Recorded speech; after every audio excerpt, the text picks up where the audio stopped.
এখন ঘড়িতে বাজছে 4:10। আমাদের টোটো আসবে 5:20-তে।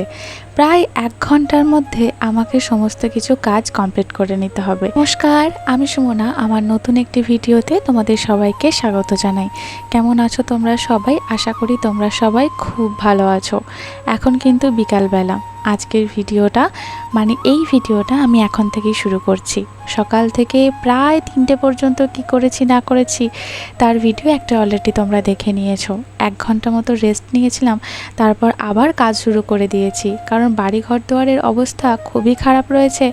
আর অস্মিকে নিয়ে যাব আমি ডান্স ক্লাসে। অস্মির বাবা বাড়িতে নেই, আমাকেই তাই নিয়ে যেতে হবে। স্কুটিও নেই, টোটো তাই বলা হয়েছিল। অস্মির বাবাকেই বলেছিলাম যে টোটো বলে দিতে, মাঝখানে আবার ভুলে গিয়েছিল। আমি আবার ফোন করে তারপর জিজ্ঞাসা করলাম, টোটো বলেছো কি? বললো যে না, ভুলে গেছি। তারপর আবার টোটো আর কি বলে, তো সেই টোটো 5:20-তে টাইম দিয়েছি। আমি আসতে বলেছি 5:20-25-এর মধ্যে, কারণ অস্মিকে যেহেতু ডান্স ক্লাসে নিয়ে যাব আর ম্যাম ওদেরকে 5:30টার সময় যেতে বলেছে। আর টোটোতে আমাদের এখান থেকে অস্মির ডান্স ক্লাসের দূরত্ব ওই 5 থেকে 7 মিনিট মতো লাগবে, তার বেশি লাগবে না। তাই আর কি একটুখানি উঠে পড়লাম। অস্মি আর কি ঘুমাচ্ছে, তো তার মাঝখানে এই কাজগুলো আমাকে করে নিতে হবে। কারণ ডান্স ক্লাস থেকে যখন ফিরবো তখন প্রায় অনেকটাই আর কি সন্ধ্যে হয়ে যাবে, প্রায় 7:30 পৌনে 8টা এরকম মতো।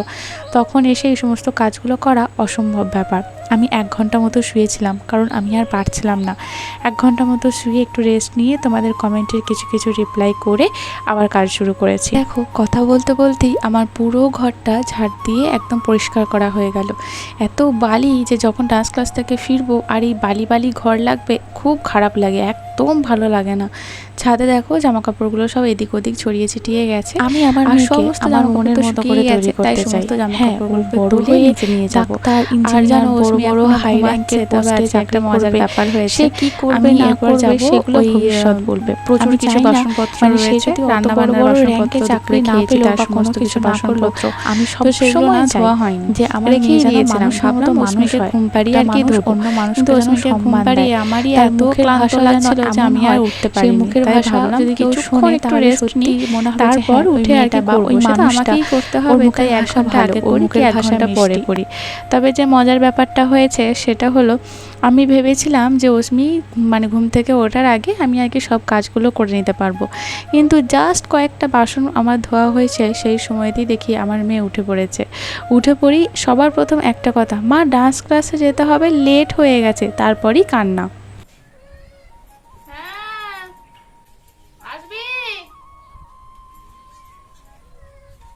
আমি এখানে বাসন ধুচ্ছি,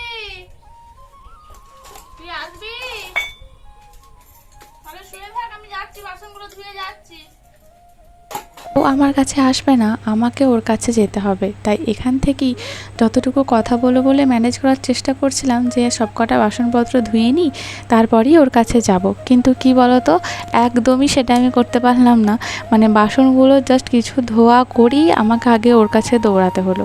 তারপর কিছুটা শান্ত করে যে না, ডান্স ক্লাসের এখনও লেট হয়নি, বা তুমি একটুখানি ঘুমাও। আসলে কাঁচা ঘুমে উঠেছে, তো সেভাবে ঘুমটা আর কি পাকেনি। ওই ঘন্টাখানেক মতোই আর কি ঘুমিয়েছে, 1 ঘন্টা 15-20 মিনিট মতো হবে।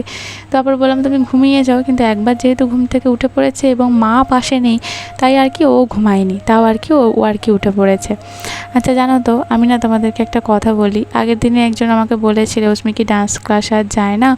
যেহেতু আর কি দেখোনি অনেক দিন যেতে, তাই হয়তো তোমাদের মনে প্রশ্নটা এসেছে, স্বাভাবিক প্রশ্নটা আসা। এছাড়াও তোমরা আমাকে একজন কমেন্ট করেছিলে যে এই বাড়িতে আমি আর আমার হাজব্যান্ড ছাড়া বাকি যে সমস্ত সদস্যরা রয়েছেন তারা কি অস্মির সাথে কথা বলে? তো তাকে আমি রিপ্লাই করেছিলাম যে হ্যাঁ, কথা বলে। তবে জানো তো, আমি তোমাদেরকে একটা কথা বলি, আমি চাই না আমার মেয়ে কিছু কিছু মানুষের মতো তৈরি হোক। অনেকে আমাদের পাড়া প্রতিবেশী গ্রামে অস্মিকে যখনই কেউ দেখে তখনই বলে এ একদম ওর মতো হয়েছে, অস্মি একদম অমুকের মতো হয়েছে। ঠিক আছে, বাহ্যিক রূপ, বাহ্যিক দিকগুলো গঠনগত দিক থেকে হতেই পারে, হতেই পারে, কারণ জিনগত তো একটা ব্যাপার থাকে, রক্ত বলে তো একটা কথা থাকে, সেগুলোকে তো আমি আর চেঞ্জ করতে পারবো না। তবে আমি ওর মধ্যে ছোট থেকেই একদম কিছু কিছু বৈশিষ্ট্য ওর মনের মধ্যে গেঁথে দিতে চাই, যেগুলো ও ছোট থেকে যখন বড় হবে তখন সেগুলো যেন ওর কাছে স্বাভাবিক বলে মনে হয়। কারণ যখন সবসময় মাটি বা কাদা যখন নরম থাকবে তখনই সেই নরম মাটি বা নরম কাদা মাটিটাকে তুমি যেমনভাবে শেপ দেবে তেমনভাবেই কিন্তু শেপ নেবে। কিন্তু যখন মাটি শক্ত হয়ে যাবে তখন তুমি ওকে শেপ দিতে পারবে না, ভেঙে যাবে। বা যখন বাঁশ যখন কাঁচা থাকে তখনই তুমি ওকে নোয়াতে পারবে, বাঁকাতে পারবে। বাঁশ যখন শক্ত হয়ে সোজা হয়ে উঠে যাবে একটু বড় হওয়ার পর, তুমি তাকে কোনোভাবেই কোনো আকার দিতে পারবে না। তাই আমি সবসময় চেষ্টা করছি, আমার মেয়ে এখন অনেক ছোট, তো সেই ছোট থেকেই ওর মধ্যে কিছু কিছু বৈশিষ্ট্য ওর মধ্যে এমনভাবে যাতে আমি জড়িয়ে দিতে পারি যাতে বড় হলে কেউ বলতে না পারে, যেমনভাবে আমি তোমাদেরকে বলি যে এই আমার লাইফের এক্সপিরিয়েন্স হচ্ছে, এই মহিলাগুলোর জন্য আমার জীবন আজকে এই রকম। কিছু কিছু মানুষ, কারণ মেয়েরাই মেয়েদের শত্রু, তো সেটা আমি বিয়ের পর একদম হাড়ে হাড়ে একদম রন্ধ্রে রন্ধ্রে টের পাচ্ছি। তো সেই রকম যেন কেউ অন্য মেয়ে এসে অশ্মির মানে আমার মেয়ের ব্যাপারে এরকম কথাগুলো যাতে বলতে না পারে। আমি চাই না যে আমার মেয়ে অন্য কারোর জিনিস দেখে লোভ করুক। হ্যাঁ, তোমার একটা জিনিস, আমার একটা জিনিস, তোমার জিনিসটা ভালো হতেই পারে, সেটা দেখে আমার ভালো লাগতেই পারে, কিন্তু তা বলে তোমার মানে চোখের বাইরে বা যখন একটুখানি সুযোগ পাবো তোমার জিনিসগুলো আমি নিয়ে নেব, এই টেন্ডেন্সি যেন ওর মধ্যে না থাকে, বা এই সমস্ত জিনিসগুলো ওর মাথাতেও যেন না আসে। যেমন আমাদের মাথাতে কোনো দিনই এই সমস্ত জিনিসগুলো আসে না। জিনিস দেখে পছন্দ হতেই পারে, তখন মনে হয় কি এই জিনিসটা আমাকে কিনতে হবে, এই জিনিসটা আমাকে অর্জন করতে হবে, তার জন্য নিজেকে তৈরি করতে হবে। এই রকম জিনিসগুলো, এরকম চিন্তাভাবনাগুলো যেন ওর মনের মধ্যে আসে। কাউকে দেখে যেন হিংসা না করে, কারোর জিনিসপত্র দেখে যেন হিংসা না করে, কারোর ব্যবহার দেখে যেন সে হিংসা না করে। এমনকি ওর ব্যবহার আমি এমনভাবে তৈরি করতে চাইছি, যদিও এখনও অনেক ছোট, ওর এখন জেদ করারই বয়স, কথা না শোনারই বয়স, কিন্তু তবুও আমি কিন্তু সব কিছুই জানি এই বয়সগুলোতে কীরকম হয় না হয়। তবুও আমি আমার মেয়েকে খুব স্ট্রিক্টলি বড় করছি, খুব স্ট্রিক্টভাবে বড় করছি। আমার হাতেও খুব স্ট্রিক্টলিভাবে মানুষ হচ্ছে। হ্যাঁ, ওর কাছে মা হিসাবে আমি হয়তো একটু খারাপ হব, একটু যখন বড় হবে দেখবে, কারোরই ভালো লাগবে না এত স্ট্রিক্ট। কিন্তু আমি চেষ্টা করছি আমার মেয়ে যেন বড় হয়ে এমনভাবে মানুষের সাথে ব্যবহার করে যেন অপোজিট দিকে যে মানুষটা রয়েছে সে যেন তার কথায় কোনো ইনসাল্ট ফিল না করে, বা বারে বারে আমার মেয়ে যেন কথায় কথায় কাউকে সন্দেহ না করে। এই জিনিসগুলো আমি চাইছি ওর মধ্যে যেন না থাকে। অনেকে বলতে শুনেছি রক্ত কথা বলে, রক্ত কখনো বেইমানি করে না, কিন্তু আমার মেয়ের মধ্যে আমার রক্তও বয়েছে, অশ্মির বাবার রক্তও বয়েছে। আমার শিক্ষা, আমার শাসন, আমার আধিপত্যের মধ্যে আমি চাই না আমার মেয়ে বড় হয়ে, আমি জানি না ও কী হবে, বড় হয়ে ডাক্তার হবে, উকিল হবে, জজ হবে, ব্যারিস্টার হবে, কি হবে না হবে আমি জানি না, কিন্তু সে যেন একটা মানুষ হয়। কোথায় যাচ্ছ তুমি? ডানকা কোথায়? ডানকাক ভালো করে বলো। ডানকাট ভালো করে। ডানকাট না, তুমি তো ভালো করে বলো এটা কি কথা? ডান্স ক্লাস তাহলে ডান্স ক্লাসে যাচ্ছে অশ্মি। ডান্স ক্লাস কোনো মতেই চুলটা বেঁধে দিতে পারলাম না, ক্লিপও দেবে না, কোনো কিছুই না, এই হেয়ার বেলটা পড়ে যাবে, তাই তো? তাই তো?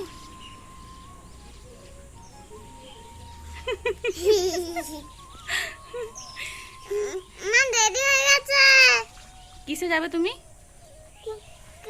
কিসে যাবে? তো তোয় স্কুটি কি হলো? স্কুটি কি হলো? স্কুটি কি হলো? হ্যাঁ স্কুটি বল। আমি মা একটা জানো তো হাতে একটা হাটে বাজারে একটা হাটে ঘর আছে, ওইটা কাদের ঘর বলো দেখিনি? কাদের? একটা ঠাকুমাদের ঘর। তাই তুমি জানো? একটা ঠাকুমা ওদের ঘরেই থাকে, দিয়ে ওর কাছে মা মিশি ওইগুলো এখন হয়নি। কোনগুলো?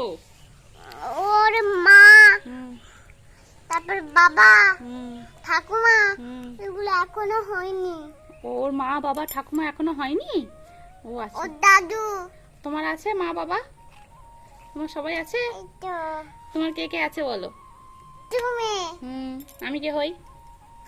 আমার মা, হ্যাঁ, আর আমার কাকু, আর আমার বাবা, আর আমার ঠাকুর, আর আমার দাদা। আচ্ছা, আর কেউ নেই তোমার? আর মামার বাড়িতে কে কে আছে? সর্দি, তারপর মামুনি। মামুনি আছে, ছদ্দি আছে। মামুনি, সর্দি, তারপর মামা, বাবু, ছোটদা। সবাই আছে? বাহ বাহ বাহ বাহ বাহ বাহ লক্ষ্মী মেয়ে সবাই জানে। আর তোমার বন্ধুদের নামগুলো একটু বলে দাও, তোমার কে কে বন্ধু আছে, কে কে বন্ধু হয়েছে, নামগুলো একটু শুনি। প্রীতি রায়।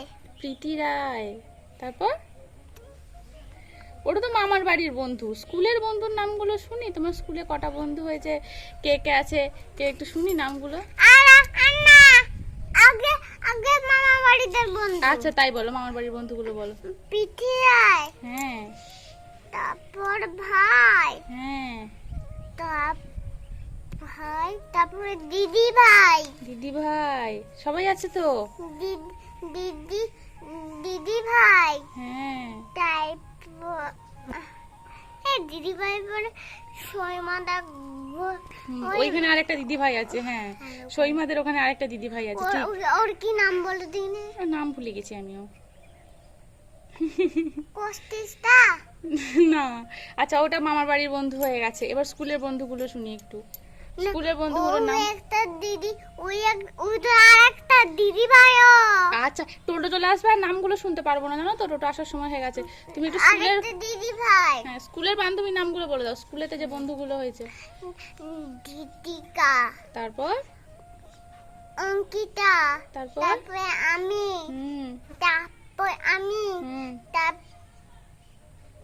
মারিয়াম, হুম তারপর তারপর ওই অরিত্র। অরিত্র। তারপর? না না না না, সরি ভুল করে বলে দিয়েছি। আমরা যখন এই টেবিলটা বসেছিলাম তখন তো নাবেদ দিদি না। নাবেদও ছিল? না, নাবেদ তোমার বন্ধু? ও আচ্ছা আচ্ছা, তাহলে তো অনেকগুলো তোমার বন্ধু। আর এখানে তোমার কে কে বন্ধু আছে এখানে? আমার আমার আমার আমার তুমি আলতা নিয়ে খেলা করছিলে নাকি? হাতগুলো লাল কি করে হলো? এই হাতটাও লাল? হ্যাঁ এই হাতটাও লাল? মায়ের আলতা নিয়েছিলে না? হ্যাঁ আচ্ছা খুলতে যাচ্ছিলাম। খুলতে যাচ্ছিলে, পারোনি? পারোনি, ভালো হয়েছে বাবা। আচ্ছা এখানে বন্ধুগুলোর নাম শুনি একটু। এখানে কে কে বন্ধু আছে? এখানে আরুষি হচ্ছে লোকের বন্ধু, অন্যদের বন্ধু না। আরুষি তো তোমার বন্ধু নয়। হ্যাঁ আমার আরুষি বন্ধু। তোমার আরুষি বন্ধু? না না, আরুষি তোমার বন্ধু, আরুষি তোমার বন্ধু নয়। নাবেদ, তারপর থাকতক, তারপর নাবেদ সার্থক ওগুলো স্কুলের বন্ধু, তাই না? অরিত্রা। হ্যাঁ অরিত্রা, উজান। উজান। ও হয়ে গেল তো, সবাই হয়ে গেল। হ্যাঁ। আচ্ছা এখানে আরুষি তাহলে ওই ঐশ্বর্যের বন্ধু, তাই তো? হ্যাঁ না না না না, আরুষি তাহলে কার বন্ধু? কালির তলার বনি। কালীর তলার বুনি আছে, আচ্ছা। আর রাখি রাখি রাখি কে? ওই সাথে রাখি তোর থেকে কত বড় হয় জানিস? রাখি দিদি দিদি না, ও পিপি হয়। পিপি টোটো চলে এসেছে, পিপি বন্ধু, পিপির বন্ধু এসে গেছে টোটো এসে গেছে, চো চো চো। জানো তো, আমি এখন যেখানে থাকি বা যেখানে বসবাস করি, আমার চারিপাশের পরিবেশ যেদিকে বইছে বা যেদিকে বয়, আমি ঠিক তার অপোজিট দিকে বইছি। মানে আমি ঠিক অপোজিট ধরনের মানুষ, তাই স্রোতের অনুকূলে না গিয়ে তার স্রোতের বিপরীত দিকে প্রতিকূলেতে গিয়ে আমি আমার মেয়েকে মানুষ করছি। আমি জানি না কতটা কি করে উঠতে পারবো, তবে ঈশ্বরের প্রতি আমার অগাধ বিশ্বাস। যেন আমি জানি না আমি কিভাবে ওকে মানুষ করব, কিভাবে কি করব, কিন্তু যখন অস্মিকে আমি শাসন করি, যখন আমি বকাবকি করি, যেমন আজও, তখন কিছু মানুষ এসে এমনভাবে অস্মিকে আর কি প্রোটেক্ট করে, অস্মির বাবা ছাড়া অন্যান্য যে সমস্ত মানুষেরা রয়েছেন, তো এমনভাবে প্রোটেক্ট করে, এমনভাবে কথাগুলো বলে যেন অস্মি ঠিক আর আমি ওকে শাসন করছি মানে আমি ভুল, সেটা একদম খুব ভালোভাবে অস্মির চোখের সামনে পোট্রে করা হয়। আজকে আমি কোনো কিছু না ঠিক থাকতে পেরে সেটাকে প্রতিবাদ করেছি। বিগত কয়েক দিন ধরে নয়, কয়েক মাস ধরে এরকম ঘটনা ঘটছে, থাকতে না পারে আমি আজকে বলে উঠেছি যে আমি যখন শাসন করব, অস্মির বাবাও এর আগে বলেছে, যখন আমরা ওকে শাসন করব সেই শাসনের সময় যেন কেউ কোনো কথা না বলে। হ্যাঁ হতে পারে বা ওনাদের দিক থেকে ওনারা ঠিক বলছেন বা আমি ভুল বলছি, হতে পারে কে ঠিক কে ভুল এখানে আমি বিচার করতে চাইছি না, কিন্তু শাসন আমি যখন করছি সেই শাসনটা নিশ্চয়ই আমি ওর ভালোর জন্যই করছি, কারণ আমি ওর মা। আমার থেকে ভালো আমার মেয়ের জন্য কিন্তু কেউ চায় না। পুরো পৃথিবী যদি একদিকে থাকে আর একদিকে যদি আমার মেয়ে থাকে, তো আমি সবসময় আমার মেয়ের দিকেই যাব। ওর ভালো সবসময় সবার আগে আমি চাই। তাই সেহেতু আমি যখন ওকে শাসন করি বা কোনো কিছু করি, ওকে যেন কোনো কিছু শিক্ষা দিই বা বলি, সেটা সবসময় আমি ওর ভালোর জন্যই বলে থাকি। কিন্তু এমনভাবে তার চোখের সামনে পোট্রে করা হয়, আমার মনে কোনো কিছু ধারণা তৈরি হয় না। কিন্তু এই এতটুকু ছোট্ট বাচ্চা মন, এই মনে কিন্তু কোনো কিছু পাপ নেই। পুরো সাদা খাতা এই সমস্ত বাচ্চাদের মনগুলো হয়। সেই সাদা খাতায় তুমি যা লিখবে আমৃত্যুকাল পর্যন্ত কিন্তু সেই লেখাগুলোই থেকে যাবে। তাই সেখানে যদি পোট্রে করা হয় যে তোমার মা ভুল, তুমি ঠিক, তাহলে তো সেটা একদমই ঠিক না। আমি প্রতিবাদ করে উঠেছি, গর্জে উঠেছি, এবং আমি চাই না অন্য কারোর মেয়ের মতো আমার মেয়েকে তৈরি করতে। আমার মেয়ে অন্য কারোর মেয়ের মতো তৈরি হবে না, 1%ও না, 1%ও না। আমি চাই না অন্য কারোর মেয়ের মতো তার যে গুণগুলো রয়েছে ওনার মধ্যে, সেই 1% গুণও আমার মেয়ের মধ্যে আসুক। আমার মেয়ের মধ্যে যদি সেই 1%ও গুণও থাকে, আমি নিজেকে ব্যর্থ মনে করব। কারণ আমি মনে করি সে মানুষ, মানে কী বলতো, মানুষের তো দুটো হাত দুটো পা থাকলে সে মানুষ হয় না। মানুষের মান, হুঁশ, জ্ঞান, বুদ্ধি সব কিছুই থাকতে হয়। সেখানে আমি যদি সেরকমভাবে আমার মেয়েকে মানুষ করতে না পারি, বা সেরকমভাবে যদি আমার মেয়ে যদি তৈরি হয় ওনার মতো, তাহলে আমার মা হিসাবে আমার ব্যর্থতা, আমি নিজেকে ব্যর্থ মনে করব। যাই হোক, অশ্মির বাবা বর্ধমান থেকে চলে এসেছে। বর্ধমান থেকে আসার পর দেখো আমাদের জন্য মোমো নিয়ে এসেছিল, স্টিম মোমো নিয়ে এসেছিলো, চিকেন মোমো, আর এগুলো ছিল ফ্রাইড মোমো, এগুলো ভেজ মোমো ছিল। তার সাথে ছিল একটা চিকেন স্যুপ আর একটা এমনি ভেজ স্যুপ। আর তার সাথে যে চাটনিগুলো এসেছে, তো সেই চাটনিগুলো না গরমে একদম খারাপ হয়ে গিয়েছিল। এই রেড কালারের চাটনিটা আমার ভীষণ প্রিয়, খুব ঝাল এই চাটনিটা হয়। কিন্তু কি বলতো, এই চাটনিগুলো না মানে এমন পরিমাণে নষ্ট হয়ে গেছে যে কোনো মতেই খাওয়া যাচ্ছিল না। প্রথমে যখন চাটনিটা দেখলাম, আমার তো মনটা একদম খুশিতে লাফিয়ে উঠেছিল। কিন্তু তারপর যখন একটুখানি টেস্ট করে দেখলাম, একদম নষ্ট হয়ে গেছে। ধনেপাতার চাটনিটাও একদম নষ্ট হয়ে গিয়েছিলো।